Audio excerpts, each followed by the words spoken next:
after a very crazy and untypical race here at Atlanta Motor Speedway, we still see a typical winner pick up the victory here at Atlanta Motor Speedway. What's going on, guys? It's Daniel, and welcome back to our video. I just got done watching NASCAR Xfinity Series race at Atlanta Motor Speedway, and I got a lot of thoughts about it. But before we go ahead and jump into the Xfinity Series race, I do want to talk about the Truck Series race a little bit, just because I was not able to talk about the Truck Series. I'll be honest, compared to the Xfinity Series race today, this race there was not much that really happened. The thing is, there was a lot of controversy around the end of it, and Corey Heim picked up his first career NASCAR Camping World Truck Series victory. It was an overall really good race, in my opinion. When I'm going to give a review for that, I'm going to give it overall probably a 5 out of 10. Was probably the worst race we've seen overall this season, which is a major contrast to the Xfinity Series race. So congratulations, Corey Heim, on picking up his first career Camping World Truck Series victory. So now, let's go ahead and jump into the race review for the Xfinity Series. So, before the green flag drop in today's race, a bunch of cars would have to go to the rear of the field. This including Matt Mills, Jeffrey Earnhardt, Larice Hastings, Ryan Sieg, and Stephen Parsons would all have to go to the rear for unapproved adjustments. Also, before the green flag drop, Riley Herbst would actually have to come down pit road because something was going on. I think they had a tire issue, and he would come down pit road due to that situation, but luckily he was able to get back on track, and luckily they caught that before the green flag. So, on the start of the race, you have Noah Gragson lead on the inside and Josh Berry on the outside, and Noah Gragson would dominate the early portions of this race up to the competition yell. There were a couple things that happened, but mostly in the beginning, it was very, very single file, very similar to the Truck Series race. It was starting to get a little antsy early in the end of stage one, but it was very, very quiet.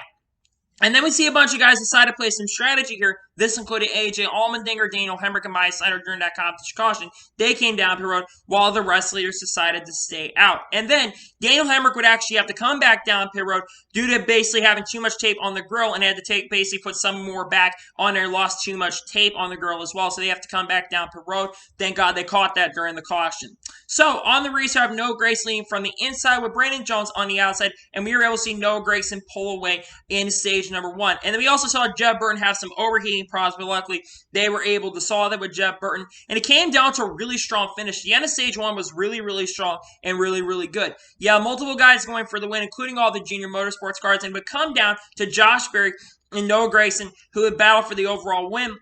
Josh Berry would get a very, very strong run coming off of turn number 4, and he would pass Noah Gragson at photo finish and would win stage 1 here at Atlanta Motor Speedway.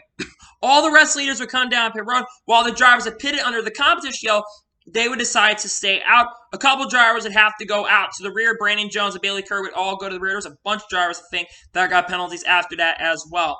And then we basically saw a couple other guys come down pit road. And then on the race on lap 48, had AJ Allmendinger on the inside, on the outside, with Landon Castle on the inside. And we saw AJ Allmendinger keep the race lead. And then Noah Gragson actually, during this run, basically, he tried to send it 3 or 4 wide in turn number 2, and unfortunately got into the outside wall. Now, it looked like he was maybe going to be able to continue because of composite bodies, but he got too much damage to the point where he come down the road and would basically lose a lap. Meanwhile, Riley Herbst had issues before the green flag even began. He would actually have to come down the road for overheating problems. Now, they were able to resolve, but unfortunately, they ended up being 2 laps down. But luckily for them, they were able to continue on.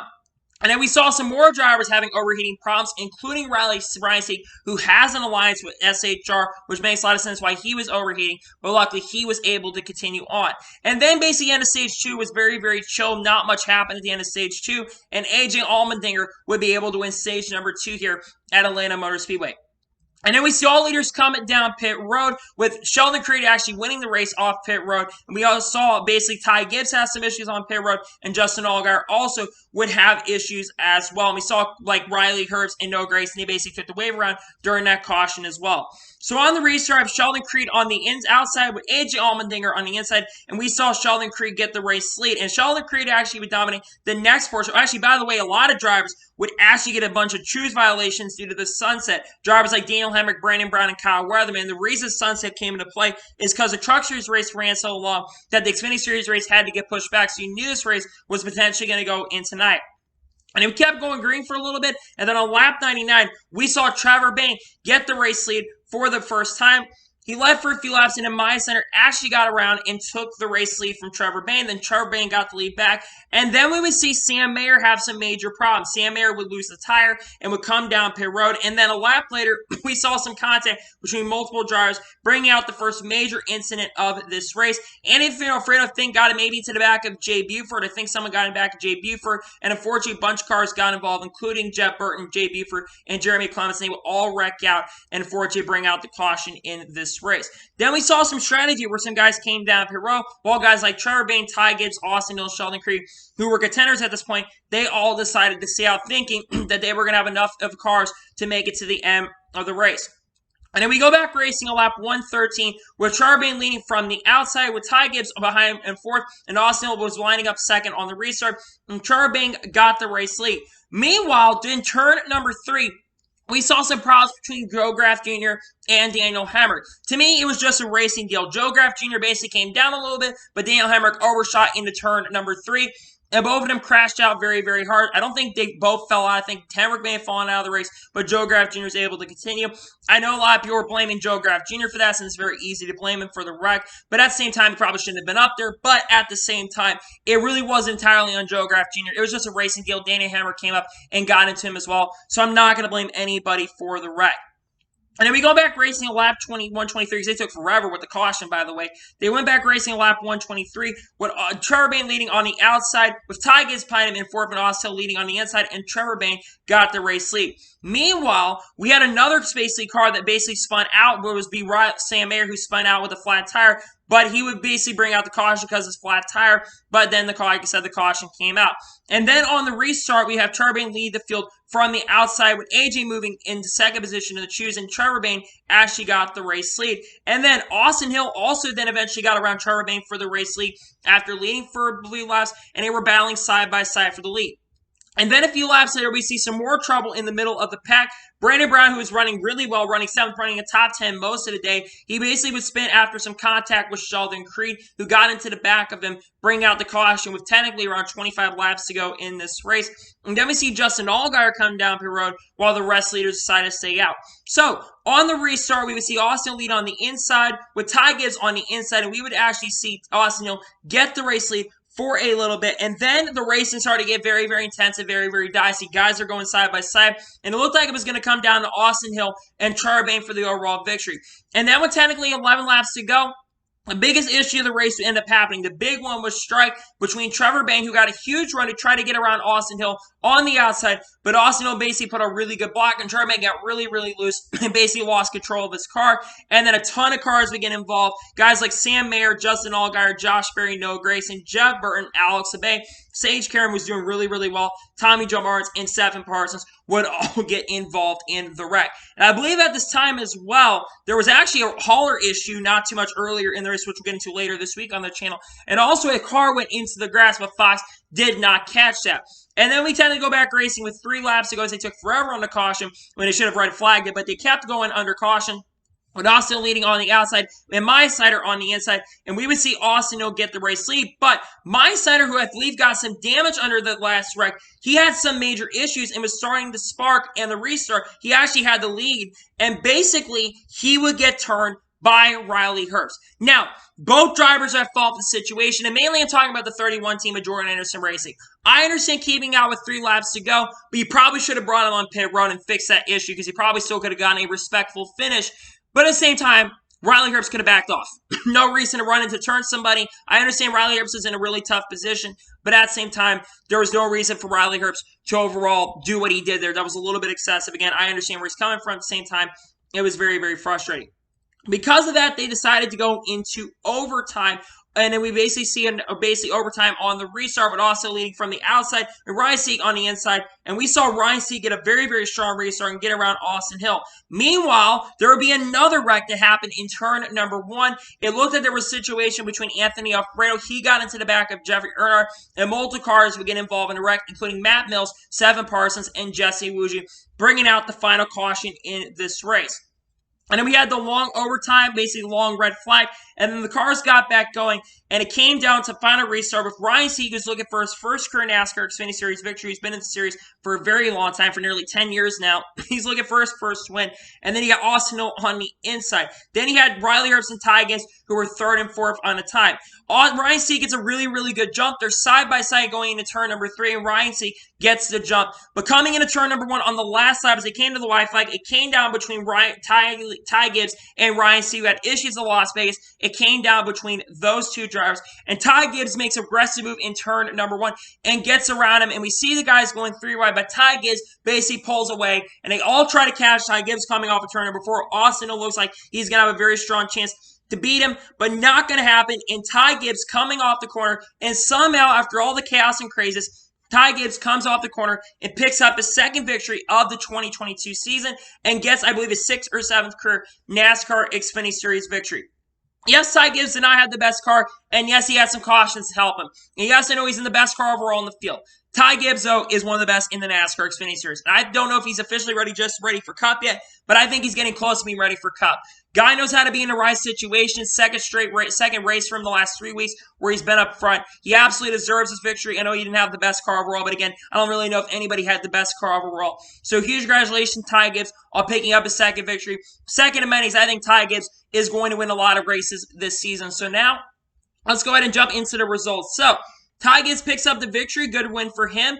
Austin Hill finished the second. Austin Hill looked like he had probably the best car most of the race. He was up front, had a good shot to win. It's just that he got beat late on the restart, got passed by Ryan Sieg and Ty Gibbs at the end. But a good second place finish, especially after a couple not so great runs the last couple weeks. A good run for him, especially since he's locking the playoffs. This will help him in the points position.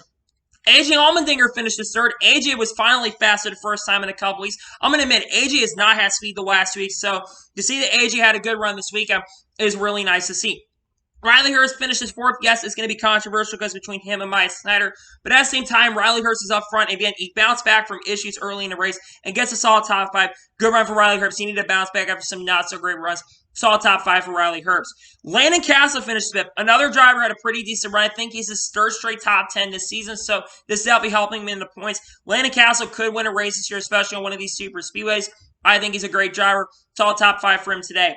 Mason Massey finished his 6th. How about that? Mason Massey kept it clean most of the day. Really did not see him much up there till the end, but it's all top 10 for Mason Massey. I think this is his first career NASCAR Xfinity Series top 10 pending post-race inspection.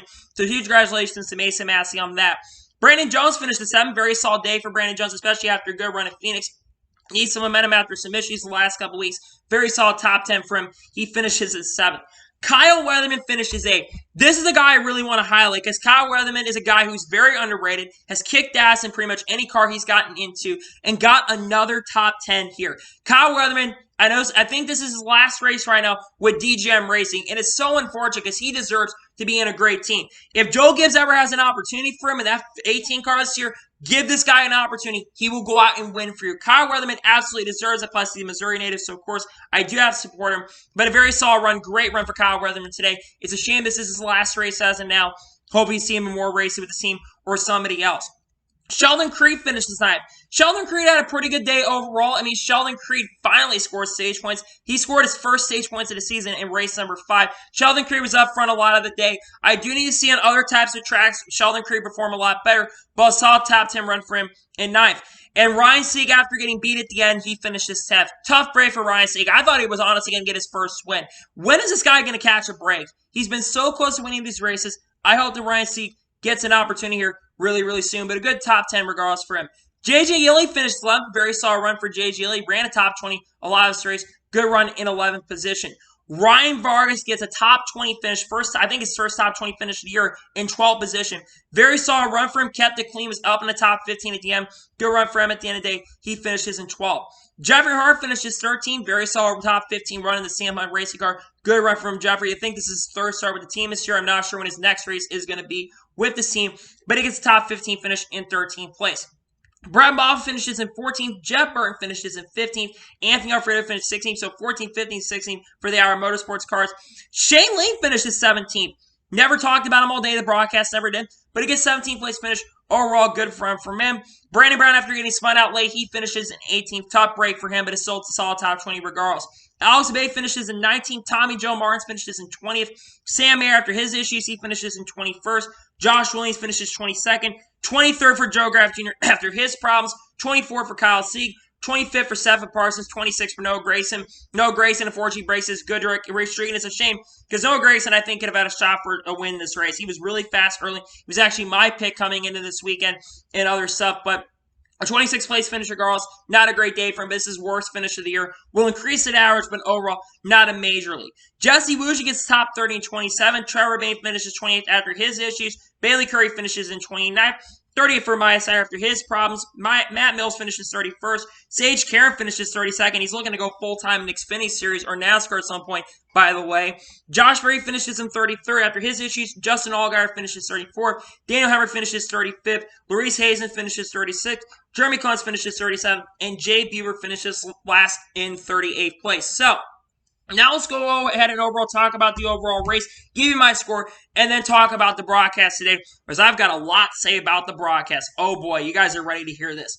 First of all, I want to talk about the racing as a whole. Compared to the Truck Series race, this race was miles better. But I'm not a big fan of them having full-on super speedway races at all mile-and-a-half tracks. I think Atlanta should be its own thing. That being said, I do think that this Xfinity Series race was actually pretty good. It wasn't amazing. It wasn't as good as races like Daytona and Talladega.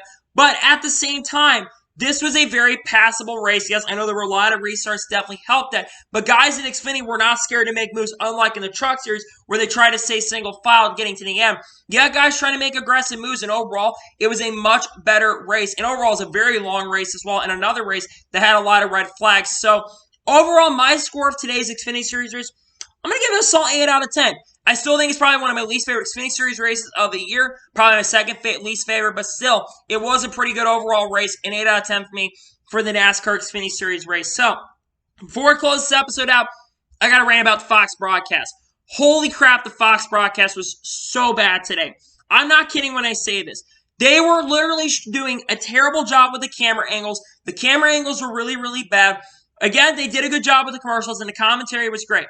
They were showing so many times little children on the broadcast. They missed the Maurice Hazeman's incident when he legitimately went into the grass and damaged his splitter and car, similar to what Josh Berry did last year. He damaged the car, and it kept showing little children. Fox, you need to take this coverage seriously. I have complained so many times, and I'm sick and tired of complaining about the freaking broadcasting rights, but I'm sick and tired of Fox not taking this coverage seriously. They need to do a better job at their coverage. And I have not seen, I was on Twitter today, guys. I know if you follow me on Twitter, you know I complain a lot. But I'm sick and freaking tired of the coverage being so bad. People are tired of it too. Stop panning the little children and focus on the broadcast and what is going on. I'm sick and tired of ranting. And trust me, I want Fox to do good. But they are not taking this stuff seriously. And that is why other series like F1 and IndyCar are continuing to grow and are not doing full screen commercials, by the way. I keep planning to say this every time. Stop with the full screen commercials. I'm sick and tired of these broadcasts being bad. But like I said, I thought the race was pretty good. 8 out of 10. So, anyway, that's today's long NASCAR video from Atlanta Motor Speedway. I want to thank you guys for watching. Please subscribe to the channel, notifications to be notified when a video does go live on my channel.